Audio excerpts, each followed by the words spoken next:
Hello mga kabeshi, ug na inyong beshi, nagbuwak-buwak na sa buto nga iyang kinawat. Sa dili pa nato sugdan ng tanan, so nasugdan na ni beshi ug buwak ang butong gora ning talsik sa iyang nawong dagaba. Sa dihan gitilawan sa inyong beshi ang sabaw sa butong nga dabong. Namiag kahimtang sa inyong beshi uy painom-inom ra pero wa siya kahibaw nga uy panapupo diha day uy naun sa day ka. Sa dihang padayon namang gihapon siya nig-inom ug nahuman ra gyud ang tanan.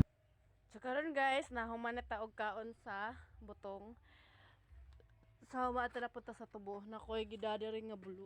Ug karon nakauna-una na pud ninyo beshi nga mangawat na pud kuno og unsa ni iyang panagjaw-jaw dira. Ug sa dihang nasiplatan ni beshi ang iyang tinanom nga tubo. Mga kabeshi, tinanom di ay na ni beshi ang maong. So dili na siya matawag nga kinawat kay iya man ang tinanom. Nang nakaapan lang kay wa na niya atiman na so mao karon mo balik taso natumba na di ang maong tubo. Kay lagi buutan man ang inyong beshi so nakauna-una siya nga isa kunong itanom ang maong udlo. Ug ani ana nagyaya na ang bugan sa inyong beshi. Ug karon nahuna-huna na jud ni beshi nga ibutang ang maong kamera. Kay gusto niya magpahiro-hiro nga kamao kuno si siya mo gamit og sundang. Ug sa dihang wa ni dyan nabantay ni abot ang prinsesa. Ibadlong kay ni si beshi pero wa kini naminaw. Tungod sa kagahi sa ulo sa inyong beshi na human ra gyud og panit ang maong gihab-hab kini sa way pagduha-duha. Karon gusto niya mo balhin sa maong sala. Sa dihang gibidyuhan niya iyang kaugalingon. Kita angay matinga kay pilingon gyud niya si beshi. Ug sa dihang iyang gikamrot ang maong kamera kay gusto niya ipakita ang iyang kinitkitan nga naingog hangkap dito hangkap diri. Naingon na gyud nag-irong sungkaban si beshi pero wa kini pakialam kay gwapa kuno siya. Nagpadayon gihapon kinig hangkap sa maong tubo. Ug sa dihang napul-an kini pero di halata kay gwapa man si beshi. Ug maura to way lami ang tubo.